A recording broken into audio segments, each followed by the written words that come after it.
नमस्कार क्लास, स्वागत है आपका physical education Vijay Vijay channel में। पिछले पार्ट में हम लोगों ने physical education primary MP TET answer key part 1 discuss किया था, जिसमें टोटल 30 क्वेश्चंस थे। उसके आगे हम लोग पार्ट 2 में क्वेश्चंस लाए हैं बचे हुए। जितने भी नए लोग हैं वो लोग चैनल को सब्सक्राइब कर दें, लाइक कर दें, और जितने भी फिजिकल स्टूडेंट हैं उनके पास तक पहुंचाने के लिए चैनल को शेयर कर दें। ये चैनल जनरली बना हुआ है आपके MP TET, UP TET, UPTGT, DTPSB, NVS, KVS से रिलेटेड जितने भी फिजिकल एजुकेशन सब्जेक्ट्स से हैं, आए हुए क्वेश्चंस हों या फिर टॉपिक वाइज क्वेश्चंस हो या चैप्टर एनालिसिस हो या आंसर एनालिसिस हो, सब के सब फिजिकल एजुकेशन रिलेटेड सारे के सारे चीज़ें इस चैनल में आपको क्लियर होंगी। तो ज़्यादा से ज़्यादा स्टूडेंट तक आप पहुँचाइए, चैनल को सब्सक्राइब करिए। चलिए देखते हैं क्वेश्चंस आगे। क्वेश्चन नंबर 31 से क्वेश्चन क्या है, ध्यान दीजिए। भारतीय खेल प्राधिकरण किस मंत्रालय के अधीन आता है? क्वेश्चन ध्यान से देखिए, भारतीय खेल प्राधिकरण किस मंत्रालय के अधीन आता है? ऑप्शंस देख लीजिए क्या क्या है। पहला ऑप्शन है वो है the ministry of youth affairs and sport, युवा कार्यक्रम और खेल मंत्रालय। दूसरा है खेल मंत्रालय। तीसरा है युवा मामले मंत्रालय या खेल और संस्कृति मंत्रालय। आपको बताना है राइट आंसर इसका क्या है। तो इसका राइट आंसर है वो है आपका पहला, युवा कार्यक्रम और खेल मंत्रालय, जिसे ministry of youth affairs and sports कहा जाता है।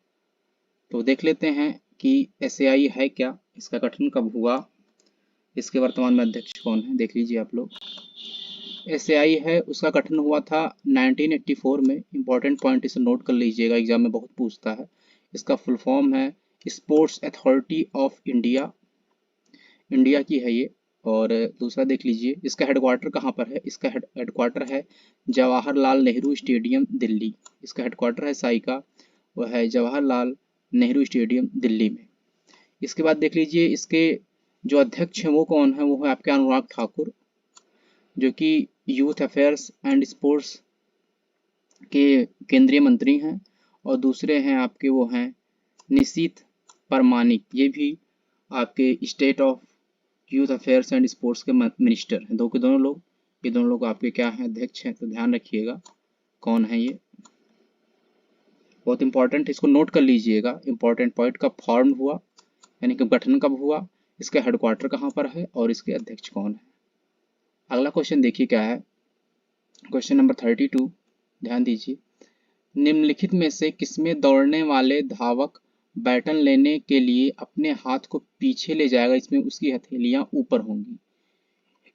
In which of the following the runner who is to run will move his hand back to take the baton with palm facing upwards? उसके हाथ ऊपर की ओर होंगे, मतलब लेने वाले की हथेलियां जो होंगी वो ऊपर की ओर होंगी, देने वाले की हथेलियां नीचे की ओर होंगी। आपको बताना है ऑप्शंस क्या क्या है, अपवर्ड पास, पुश पास, पोल पास और डाउनवर्ड पास। तो आपको बताना राइट आंसर इसका क्या है, आपको जल्दी से बताना है कमेंट बॉक्स में। देख लीजिए, पहले पास होते कितने टाइप के हैं। पास आपके होते हैं वो 3 टाइप के पास होते हैं, वो है आपका अपवर्ड पास, पुश पास और डाउनवर्ड पास। 3 पास होते हैं। पोल पास कोई पास होता नहीं है, तो ये वैसे भी गलत ही है। देख लीजिए पहले पिक्चर में वो क्लियर हो जाएगा। ये है आपका पुश पास, ये पुश पास है आपका, ठीक है। ये है दूसरा ऑप्शन, देखिए ये है डाउनवर्ड पास, ये है आपका डाउनवर्ड पास। और तीसरा है ये है आपका अपवर्ड पास। ध्यान दीजिए तीनों पर, पुश पास ये है और डाउनवर्ड पास ये है और अपवर्ड पास है। तो पुश पास में जो लेने वाले रिसीवर की हाथ जो होता है, ध्यान दीजिए वो सामने की ओर होता है, जस्ट ना ही ऊपर हो ना ही नीचे पुश पास में।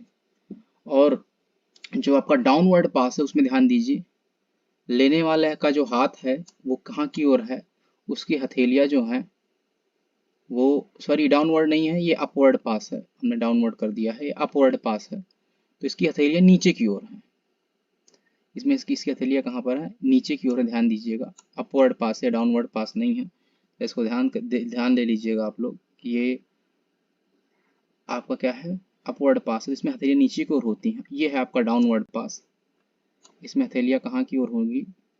ऊपर की ओर होंगी। देखिएगा इस हथेलियाँ कहाँ पर है? ऊपर की ओर। इस चीज़ को ज़रा दोबारा से क्लियर कर लेते हैं, थोड़ी गड़बड़ी हो गई है, इस चीज़ को दोबारा क्लियर कर लेते हैं, थोड़ी मिस्टेक हो गई। चलिए क्लियर करते हैं इस चीज़ को दोबारा से। ये आपका है वो है पुष्पास, ये आपका है, ध्यान दीजिए, है आपका अपवर्ड पास, और ये आपका कौन सा? डाउनवर्ड पास। पुष्पास में हथेलियाँ सामने की ओर होंगी रिसीवर की, और अपवर्ड पास में हथेलियाँ नीचे की ओर होंगी, देने वाले की ऊपर की ओर और लेने वाले की नीचे की ओर होंगी। और डाउनवर्ड पास में क्या होता है? देने वाले की हथेलियाँ जो होंगी वो ऊपर नीचे की ओर होंगी, और रिसीवर की हथेलियाँ किधर की ओर होगी? ऊपर की ओर होगी। ध्यान रखिएगा, क्वेश्चन क्या था? निम्नलिखित में से किसमें दौड़ने वाले धावक बैटन लेने के लिए अपने हाथ को पीछे ले जाएगा जिसमें उसकी हथेलियाँ ऊपर होंगी? रिसीवर की बात की गई, उसकी हथेलियाँ ऊपर हैं, वो किसमें है? आपके डाउनवर्ड पास में। तो राइट आंसर क्या है? वो आपका डाउनवर्ड पास है। नोट कर लीजिएगा, बहुत इंपॉर्टेंट। 3 टाइप के पास होते हैं। अपवर्ड पास में हथेलियाँ रिसीवर की नीचे की ओर होती हैं, पुश पास में हथेलियाँ जो हैं वो सामने की ओर होती हैं, और डाउनवर्ड पास में हथेलियाँ जो हैं वो ऊपर की ओर होती हैं। नोट कर लीजिएगा, इससे बहुत इंपॉर्टेंट है। अगला क्वेश्चन देखते हैं। अगला क्वेश्चन है, भारत में परंपरागत शारीरिक प्रशिक्षण के पुनरुद्ध का क्या प्रभाव पड़ा? भारत में जितने भी परंपरागत रूप से शारीरिक प्रशिक्षण हुए थे उनमें पुनरुद्ध का क्या प्रभाव पड़ा है? ट्रेडिशनल फिजिकल ट्रेनिंग में क्या इम्पैक्ट पड़ा है? रिवाइवल का बताना है आपको। ऑप्शंस देख लीजिए क्या है। इसका राष्ट्र पर कोई महत्वपूर्ण प्रभाव नहीं पड़ा। दूसरा देखिए क्या है, इसने युवाओं को शारीरिक गतिविधियों में भाग लेने से हतोत्साहित किया। तीसरा ऑप्शन है, इसके परिणाम स्वरूप पश्चिमी शैली की शारीरिक शिक्षा में वृद्धि हुई। इसमें चौथा पॉइंट है, इसने अखाड़ा आंदोलन का गठन किया। जल्दी से राइट आंसर आपको बताना है, किसका राइट आंसर क्या होगा, जल्दी से बताइए। इसका राइट आंसर है वो है आपका डी, इसने अखाड़ा आंदोलन का गठन किया। जैसे आपको पता होगा, भारत में यदि में ट्रेडिशनल ट्रेनिंग होती थी जो पहले से होती थी, उसमें अखाड़ा यानी कुश्ती को बहुत बढ़ावा दिया जाता था।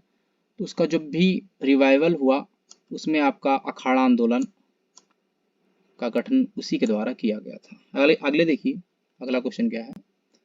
अगला क्वेश्चन है, मनोवैज्ञानिक वातावरण के संबंध में निम्नलिखित में से कौन सा कथन सत्य है? मनोवैज्ञानिक वातावरण के संबंध में निम्नलिखित में से कौन सा कथन सत्य है?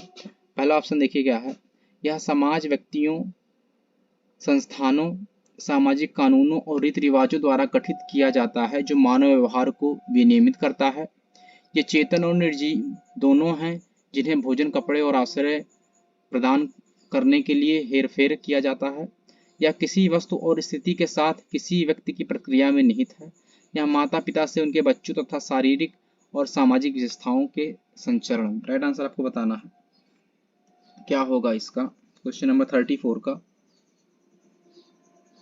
इसका राइट आंसर है सी ऑप्शन, यह किसी वस्तु और स्थिति के साथ किसी व्यक्ति की प्रतिक्रिया में निहित है। अगला क्वेश्चन देखते हैं, क्वेश्चन नंबर 35। हड्डी के अलावा सेंट्रल नर्वस सिस्टम के चारों ओर क्या है? बहुत इंपॉर्टेंट क्वेश्चन है ये, कि हमारे जितना भी सीएनएस है उसमें हड्डी के अलावा और दूसरी चीज क्या पाई जाती है आपको बताना है। सीएनएस में आपके नोट कर लीजिएगा जरा सा। ऑप्शन पहले देख लेते हैं, मांसपेशियां और कंडरा, रक्त वाहिकाएं, लसिका वाहिका, या संयोजी ऊतक, झिल्ली और द्रव। ऑप्शंस इंग्लिश में देख लीजिए, muscles and tendons, blood vessels, lymphatic vessels, connective tissue membrane and fluid. जल्दी से इसका राइट आंसर बताइए, फिर इसको डिस्कस करते हैं। इसका राइट आंसर है वो आपका संयोजी ऊतक, और संयोजी ऊतक, झिल्ली और द्रव, यानी connective tissue membranes and fluids. Discuss कर लेते हैं क्या है सीएनएस। सीएनएस आपके दो पार्ट में डिवाइड होते हैं। ये आपका होता है, एक होता है ब्रेन और दूसरा होता है आपका नर्वस सिस्टम।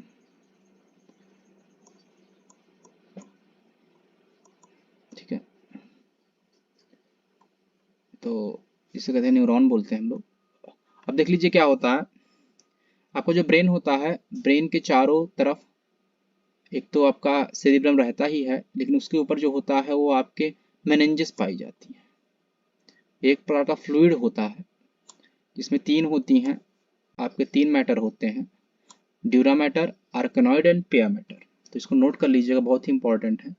ऊपर एक तो पोस्टीरियर बोन होती ही है, जस्ट उसी के नीचे ये आपके तीन के तीनों मैटर पाए जाते हैं। तीनों फ्लूइड होते हैं जो कि बाहर को एक्सटर्नल जर्क से या चोट से बचाते हैं, ये एब्जॉर्ब कर लेते हैं खुद।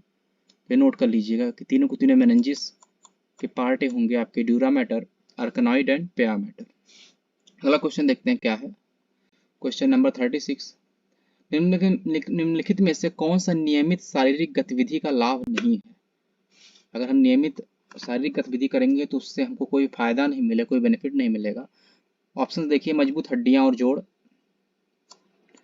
निर्णय कौशल का पैनापन, मंद शरीर संतुलन और मांसपेशियों का समन्वय, उच्च रक्तचाप का खतरा कम। देख लीजिए इसका राइट आंसर का, जल्दी से बताइए, बहुत आसान सा क्वेश्चन है आपका। इसका तो हड्डियां तो मजबूत होती ही हैं, निर्णय कौशल भी बढ़ जाता है आपका, और उच्च रक्तचाप का खतरा भी कम होता है। तीनों ऑप्शन जो है आपके ये सही है, तो लेकिन इसमें बताना है आपको जो लाभ नहीं है वो बताना है। तो राइट आंसर आपका क्या होगा? सी है कि मंद शरीर, आप अगर व्यायाम करते हो आपका शरीर मंद नहीं फुर्तीला होता है, इसलिए क्वेश्चन का राइट आंसर है वो ये होगा। अगला क्वेश्चन देखिए क्या है। क्वेश्चन नंबर 37,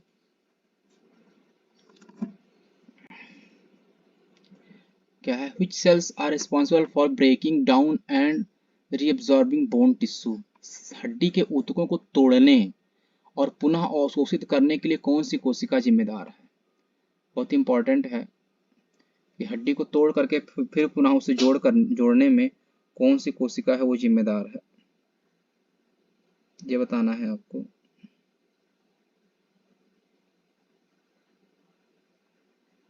तो ऑप्शंस देख लीजिए क्या क्या है आपके सामने। ऑस्टियोक्रोंड्रोसाइटिस, ऑस्टियोक्लास्ट्स, ऑस्टियोब्लास्ट्स एंड ऑस्टियोसाइट्स। तो राइट आंसर है वो है आपका ऑस्टियोक्लास्ट्स। इसको नोट कर लीजिएगा, इसका काम क्या होता है। ये भी किसी एग्जाम में पूछा नहीं गया हुआ हाल में, लेकिन इसमें पूछा हुआ है। हड्डी के ऊतकों को तोड़ने और पुनः अवशोषित करने के लिए कौन सी कोशिका जिम्मेदार होती है? Which cells are responsible for breaking down and reabsorbing bone tissue?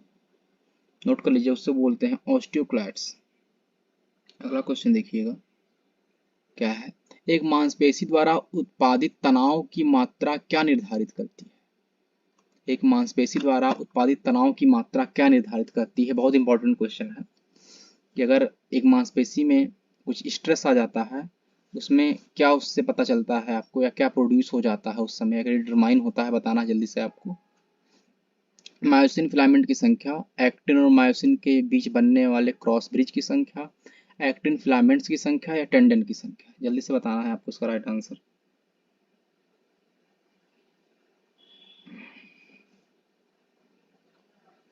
तो ध्यान करिएगा कि जो छोटे छोटे आपके मसल फाइबर होते हैं वो मिलके बने होते हैं आपके एक्टिन और मायोसिन से, एक्टिन एंड मायोसिन से, ठीक है।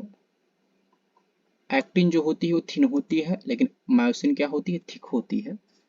तो अब इसमें क्या है, टेंशन हो रहा है, मतलब खिंचाव अगर उत्पन्न हो रहा है किसी भी मसल्स में, चाहे आपके हाथ की मसल्स हो गई, तो उसमें आपका एक्टिन और मायोसिन दोनों मिल के वर्क करते हैं, ध्यान रखिएगा। अगर स्ट्रेस उत्पन्न होती है या टेंशन होता है, इसे कहते हैं हम लोग, उसमें आपका दोनों मिल करके काम करते हैं, तो वहां पर दो के दोनों क्या बनाते हैं? क्रॉस ब्रिज बनाते हैं। तो राइट आंसर आपका बी हो जाएगा। दोनों क्रॉस ब्रिज की संख्या ही डिटरमाइन करती है कितना टेंशन वहां पर प्रोड्यूस होगा। जितने क्रॉस ब्रिज अधिक बनना है उतना टेंशन वहां पर बनना होगा। अगला क्वेश्चन देखिए क्या है कि मिडिल स्कूल के लिए खेल क्षेत्र का आदर्श आकार क्या है? अगर कोई मिडिल स्कूल है उसमें खेल क्षेत्र जो है उसका आदर्श होगा वो क्या होगा? इसका राइट आंसर है वो है आपका 10 एकड़। ऐसे नोट कर लीजिए, अभी कैसा क्वेश्चन है कंफर्म नहीं है, लेकिन नोट कर लीजिएगा कि 10 एकड़ इसमें आया हुआ क्वेश्चन है कि 10 एकड़ क्या होगा? एक आइडियल आदर्श होगा। अगला क्वेश्चन देखिए क्या है। जमीन तो बहुत ज़्यादा लग रही है, लेकिन ESB के यानी प्राइमरी टीचर MP टेट का जो एग्ज़ाम हुआ था उसकी जो बोल्ड है आंसर की में, इसी को राइट आंसर की है 10 एकड़ को ही। अगला क्वेश्चन देखिए क्या है। किसी स्थिति में शॉटपुटर दाहिने पैर को आधे रास्ते वाली वृत्त रेखा पर रखता है और बाएं पैर को फेंकने की दिशा की ओर रखता है। आपको स्थिति बतानी है, मतलब क्वेश्चन क्या है, मान ले रहे हैं ये आपका यही है, इसी गोले को ही मान लेते हैं, अपना जो वाटर मार्क लगा हो इसी को ही देख लेते हैं। मान लीजिए आपका ये है, ठीक है, सर्कल यही है, इसमें बना हुआ है, और ये बना हुआ है आपका सर्कल, इसी को ही मान लेते हैं हम लोग। और कह रहा है कि इसमें जो है वो बायां पैर है वो फेंकने की तरफ होगा, मान लीजिए इस तरफ ही फेंकना है आपका, इस साइड में, तो अब बायां पैर फेंकने की दिशा की ओर इस तरफ होगा, और जो दाहिना पैर है वो वृत्त की तरफ रहेगा, ठीक है, पंजे की तरफ छुआ हुआ वृत्त की तरफ रहेगा, आपको बताना है। ऑप्शन देख लीजिए क्या क्या है इसके। ऑप्शन है शॉर्ट पुट प्लेसमेंट, अंतिम चरण, स्टैंडिंग पोजीशन या पकड़। तो राइट आंसर है वो है आपका स्टैंडिंग पोजीशन में ही ऐसा रहता है। स्टैंडिंग पोजीशन में बिल्कुल यही रहेगा कि जो दाहिना पैर है वो हल्का उठा हुआ और वृत्त की तरफ रहेगा, और बायां पैर है जो फेंकने की दिशा की ओर बता रहा होता है। कैसे होगा वो देख लीजिए आप लोग, इसका डायग्राम से वो क्लियर हो जाएगा। ये देखिए शॉर्ट पुटर खड़ा हुआ है, इसका पैर देखिए, बिल्कुल लेफ्ट वाला है वो फेंकने की दिशा बता रहा है, और राइट वाला बैलेंस किया हुआ है यहाँ पर, बिल्कुल ही लेफ्ट वाला पूरा उठा हुआ है एड़ी, ये ध्यान दीजिएगा आप लोग, और राइट वाला जो है वो पूरा स्टे है और अर्धवृत्त के पर ही रखा हुआ है। तो ध्यान रखिएगा और इसको नोट भी कर लीजिएगा आप लोग। अगला क्वेश्चन देखिए क्या है। शारीरिक शिक्षा के संबंध में निम्नलिखित में से किसका सुझाव दिया जाता है? किसका सुझाव दिया जाता है आपको ये बताना है। सभी व्यक्तियों को समान शारीरिक गतिविधियां करनी चाहिए। गतिविधियों को प्रत्येक व्यक्ति के शारीरिक सहन शक्ति के अनुकूल किया। या शारीरिक शिक्षा को केवल सहन शक्ति प्रशिक्षण पर ध्यान देना चाहिए। शारीरिक शिक्षा के लिए कोई विशेष सिफारिश नहीं है। जल्दी से बताना है आपको इसका राइट आंसर क्या है।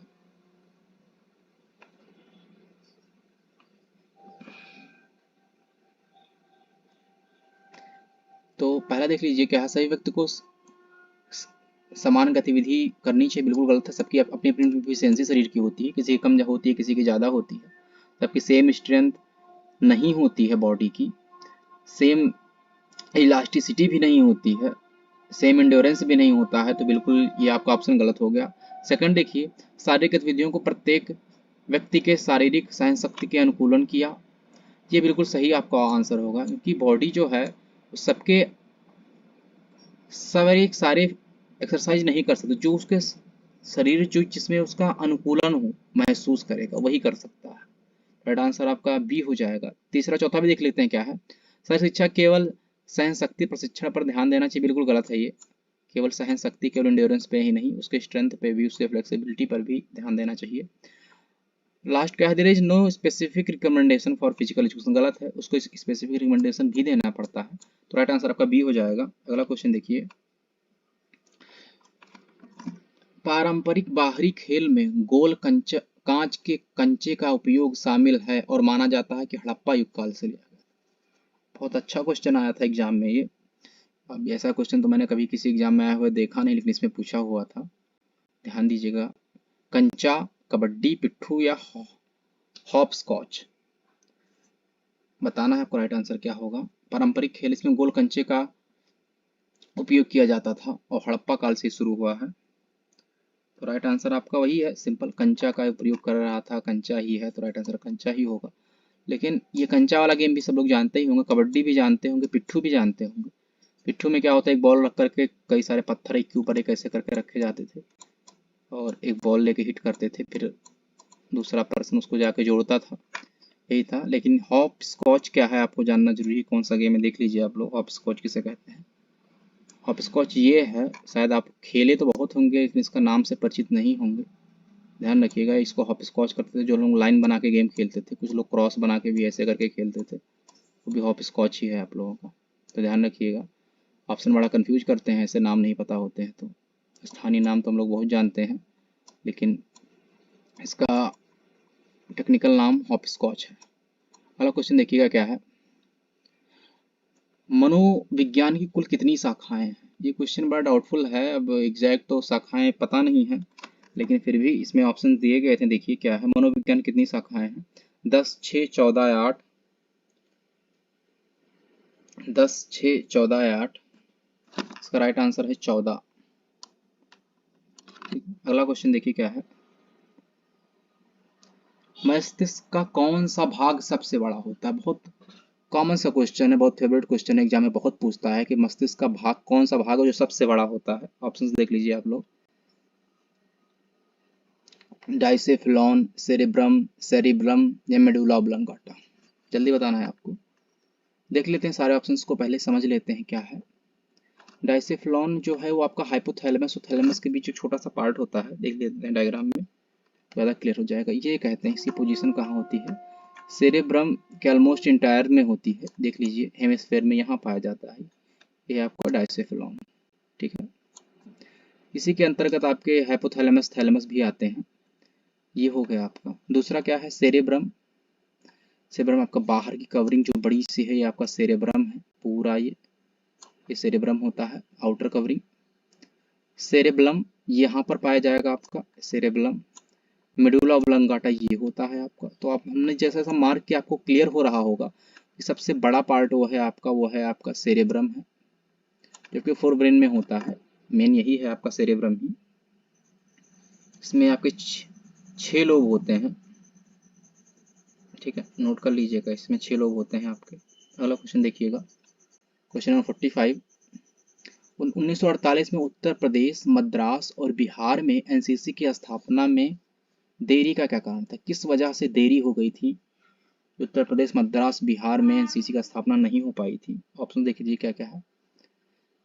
पहला है, राज्य सरकारी नामांकन से पहले एनसीसी में शामिल होने वाले प्रत्येक छात्र की पृष्ठभूमि की वजह से, कि उसमें सारे बच्चों की पृष्ठभूमि मांग रहा था वो।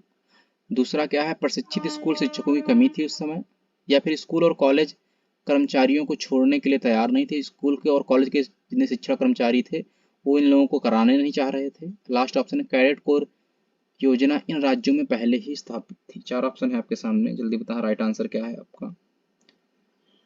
तो राइट आंसर है वो है आपका पहला वाला, कि राज्य सरकारें जो है नामांकन से पहले एनसीसी में शामिल होने वाले छात्रों की पृष्ठभूमि मांग रही थी, इस वजह से स्थापना में काफी समय लग गया।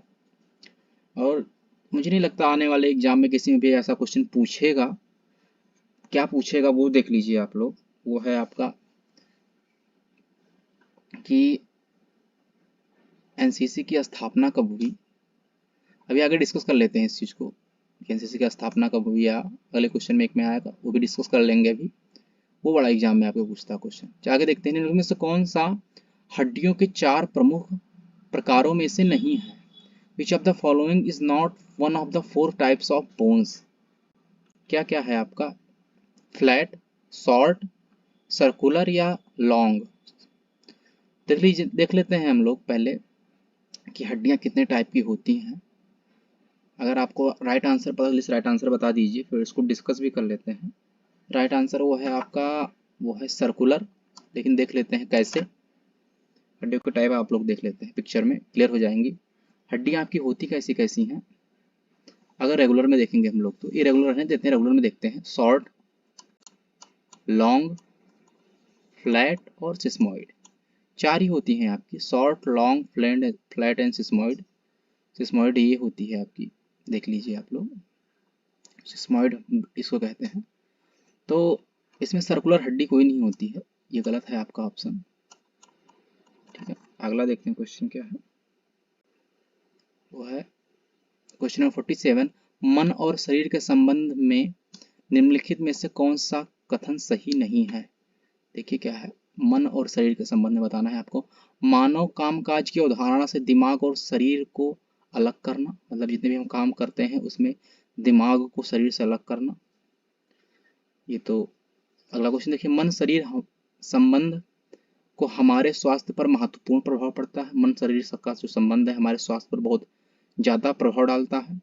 मानव कामकाज की अवधारणा से दिमाग या शरीर का उन्मूलन, जो भी हम काम काज करते हैं उससे दिमाग और शरीर का उन्मूलन हो जाता है।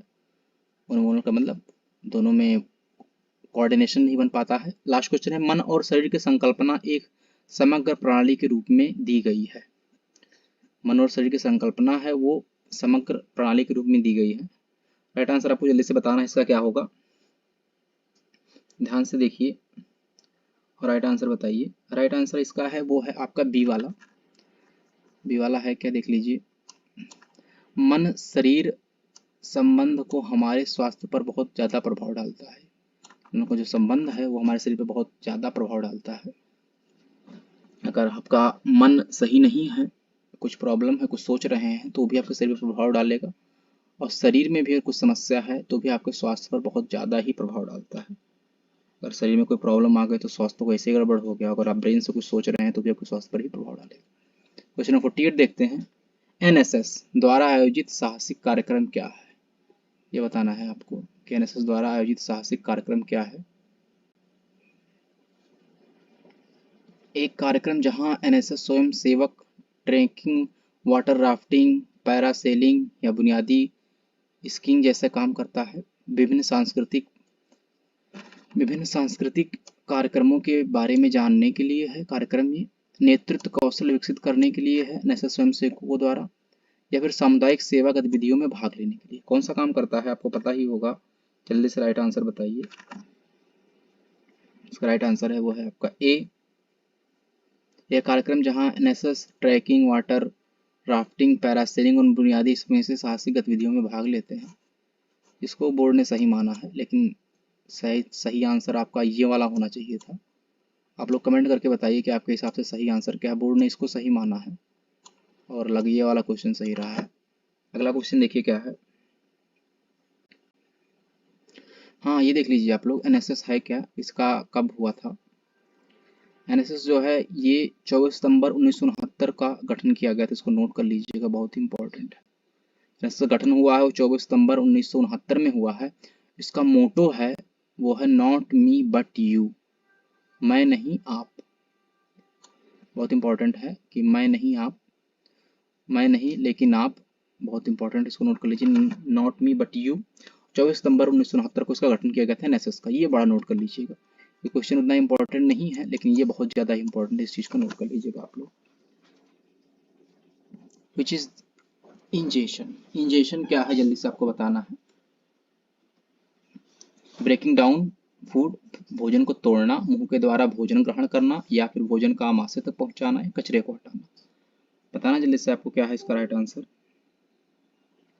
इसका राइट आंसर है मुंह के द्वारा भोजन को लेना। मुंह के द्वारा जो भी हम भोजन लेते हैं उसे हम इंजेशन कहते हैं। ठीक है, सबसे पहले हम मुंह के द्वारा जो भोजन लेते हैं उसे इंजेशन कहते हैं। कैसे होता है, सबसे पहले मुंह के द्वारा लेते हैं उसे इंजेशन कहेंगे, फिर डाइजेशन होगा, ठीक है, फिर एब्जॉर्प्शन होगा, फिर एसिमिलेशन होगा और फिर लास्ट में आपका एक्सक्रीशन होगा। नोट कर लीजिएगा इसके तरीके, इंजेशन, डाइजेशन, इसके बाद में एब्जॉर्प्शन, एसिमिलेशन एंड एलिमिनेशन। इसको एलिमिनेशन कहते हैं, ठीक है, एक्सक्रीशन नहीं, एलिमिनेशन। आपके सारे पार्टे हो गए, इसको भी नोट कर लीजिएगा सीक्वेंस वाइज। और इंजेशन क्या होता है, भोजन का ग्रहण करना इंजेशन, भोजन का पाचन करना डाइजेशन, भोजन को जितने भी पौष्टिक आहार हो उसका अवशोषण करना एब्जॉर्प्शन, आगे की ओर प्रोसीड करना, वाटर अलग करना है एसिमिलेशन, और सबको बाहर कर देना एनएस के द्वारा, वो आपका हो जाएगा एलिमिनेशन। पहला क्वेश्चन देखिए क्या है। निम्नलिखित में से कौन सा सामान्य विकास की विशेषता नहीं है। क्वेश्चन 50 है, निम्नलिखित में से कौन सा सामान्य विकास की विशेषता नहीं है। विकास एक अवस्था है, अनुवांशिकता और पर्यावरण दोनों ही विकास को प्रभावित करते हैं, या फिर विकास निरंतर है, या लास्ट ऑप्शन है विकास का एक क्रम है। राइट आंसर है विकास एक अवस्था है। विकास जो भी होती है वो एक अवस्था होती है, उससे हेरिडिटी से कोई प्रॉब्लम नहीं है, या निरंतर भी नहीं होती विकास वृद्धि। तो राइट आंसर आपका ये हो जाएगा। अगला क्वेश्चन देखिए, बहुत इंपॉर्टेंट है अगला क्वेश्चन कि 29 सितंबर 1946 को पंडित एच एन कुंजरू की अध्यक्षता में किस समिति का गठन हुआ था। किस समिति का गठन हुआ था 1946 में? ऑप्शन देखिए, एनएसएस, पहला है आपका एनएसएस राष्ट्रीय सेवा योजना, या फिर यूथ एंड कैडेट कमेटी, या एनसीसी नेशनल कैडेट कोर समिति, या ग्रेट ब्रिटेन और फ्रांस समिति। जल्दी से बताना है आपको राइट आंसर क्या है। इसका राइट आंसर वो आपका सी है, कैडेट कोर कमेटी। देख लेते हैं, आप लोगों को एनसीसी को डिस्कस करना था थोड़ी देर पहले मैंने कहा था, तो देख लेते हैं एनसीसी क्या है। एनसीसी 1948 में इसका गठन किया गया है, ध्यान रखिएगा 1948 में एनसीसी का गठन किया गया था।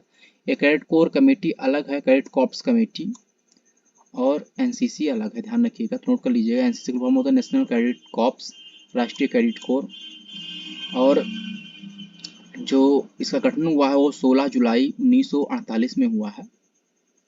इसका हेडक्वार्टर जो है वो दिल्ली में है। इसका मोटो नोट कर लीजिएगा, एकता और अनुशासन। एनएसएस का हमने थोड़ी देर पहले आपको बताया था कि नॉट मी बट यू। इसका है यूनिटी एंड डिसिप्लिन, इसको भी नोट कर लीजिएगा। इसका क्या है, यूनिटी एंड डिसिप्लिन। तीनों चीज़ों को नोट कर लीजिएगा कि कब गठन हुआ, इसका हेडक्वार्टर कहाँ पर है, और साथ ही इसका मोटो क्या है। अगला क्वेश्चन देखिए, क्वेश्चन 52, निम्नलिखित में से कौन सा प्रशिक्षण की निरंतरता के सिद्धांत का पालन नहीं करता? प्रशिक्षण की निरंतरता यानी ट्रेनिंग की कंटिन्यूटी का जो भी सिद्धांत है उसका पालन नहीं करता है। देख लेते हैं, 4 ऑप्शन है आपके सामने। पहला, बीमार घायल व्यक्ति के मामले में चिकित्सक से परामर्श नहीं किया जाना चाहिए क्योंकि चोट लगने की स्थिति में शरीर के कुछ हिस्सों को व्यायाम दिया जा सकता है। अगला क्वेश्चन देखिए, प्रशिक्षण के सकारात्मक और नकारात्मक प्रभाव को उजागर करके खिलाड़ी की निरंतरता के महत्व के बारे में शिक्षित किया जाना चाहिए। इष्टतम भार, ऑप्टिमम वेट की स्थिति बनाए रखनी चाहिए। लास्ट ऑप्शन है खिलाड़ी के ज्ञान को उन्हें यह समझाकर बढ़ाया जाना चाहिए कि प्रशिक्षण की लंबी प्रक्रिया के माध्यम से सभी प्रदर्शन कारक विकसित किए जाते हैं। इसका राइट आंसर है वो आपका ए वाला है। पहले डॉक्टर के पास भागने से पहले जाना तो चाहिए, लेकिन थोड़ा उसको रेस्ट दे देना चाहिए। रेस्ट देने से भी उससे थोड़ी प्रॉब्लम सही हो जाती है, और ये आपका निरंतरता के सिद्धांत में नहीं आता है। 10 एग्जाम में नीचे तीनों चीजें आती हैं, डॉक्टर की वाली बात निरंतरता सिद्धांत में नहीं आता। अगला क्वेश्चन देखिए क्या है कि लेशन योजना के महत्व के बारे में निम्नलिखित में से कौन सा सही नहीं है? Which is the following is not correct about the importance of lesson plan. Lesson योजना को पाठ्य योजना कहते हैं, लेकिन पेपर में लेसन योजना लिख के आया हुआ था। पाठ्य योजना के बारे में क्या चीज सही नहीं है आपको जल्दी से बताना है।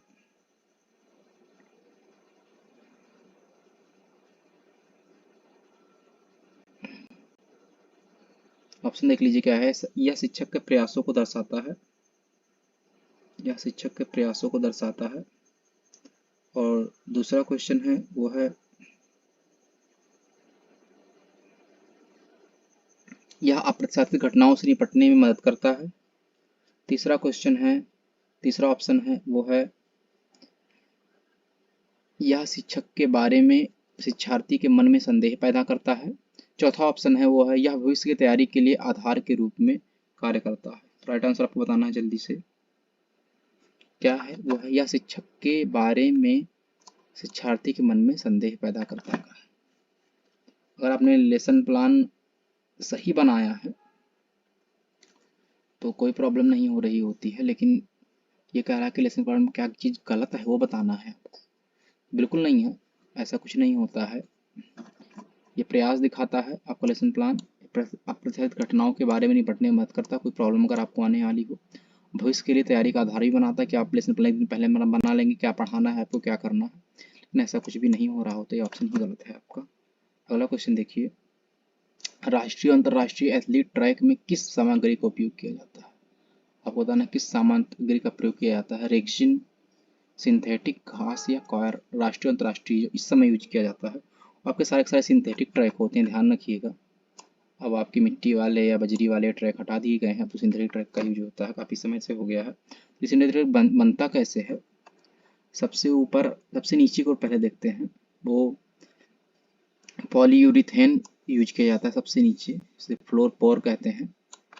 उसके बीच में रबर का यूज किया जाता है, ये देखिए आप लोग,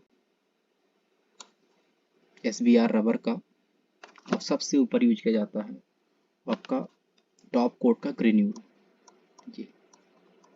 ये आपका सिंथेटिक ट्रैक ऐसे बन के तैयार होता है इन चीज़ों के मिक्सचर से। तो इस समय सिंथेटिक ट्रैक का ही यूज किया जाता है, चाहे आपका नेशनल लेवल हो चाहे इंटरनेशनल लेवल हो। अगला क्वेश्चन देखिए, स्टेटमेंट वाला क्वेश्चन होगा ये। हाँ, क्वेश्चन 55 है। क्वेश्चन क्या है, क्वेश्चन ही बहुत लंबा चौड़ा है, ध्यान से पढ़िएगा। विकास, आनुवंशिकता और पर्यावरण की भूमिका के संबंध में क्या कथन है वो सही नहीं है, बताना है आपको। आनुवंशिकता सभी जन्मजात लक्षणों, प्रवृत्तियों, भावनाओं, शारीरिक लक्षणों के लिए है। पर्यावरण मानसिक और सामाजिक लक्षणों की वृद्धि और विकास के लिए जिम्मेदार है। दो बल आनुवंशिक और पर्यावरण एक दूसरे के पूरक हैं, जो बीज और मिट्टी जहाज जैसे होते हैं। देखिए ऑप्शंस क्या क्या है आपके सामने, वो है कथन 2 3 सही है, 1 2 सही है, 1 3 सही है, 1 2 3 तीनों सही है। राइट आंसर आपको बताना है, वो है आपका 2 और 3 सही है। इस क्वेश्चन को आप पढ़िएगा, अगर डाउट होगा तो कमेंट बॉक्स में डालिएगा, इसको और अच्छे से एक्सप्लेन करेंगे हम। अगला क्वेश्चन देखिएगा, एनएसएस गणतंत्र दिवस परेड कैंप क्या है? एनएसएस रिपब्लिक डे परेड, बहुत इंपॉर्टेंट क्वेश्चन है, इसे नोट कर लीजिएगा आप लोग कि क्या है। ऑप्शंस देख लीजिए एक बार पहले।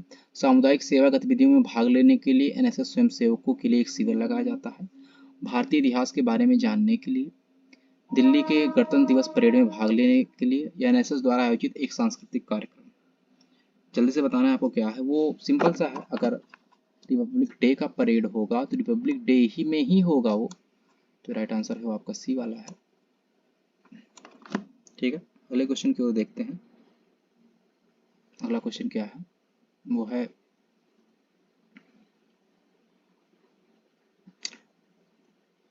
Types of movement in immovable, किस प्रकार का जोड़ है जो अचल होता है, ये बताना है आपको। देख लीजिए ऑप्शन क्या क्या है, एम्प्रीथोरोसिस, साइनोवियल, सिनोथ्रोसिस या डायथ्रोसिस। जो है आपका अचल है, चलता नहीं है।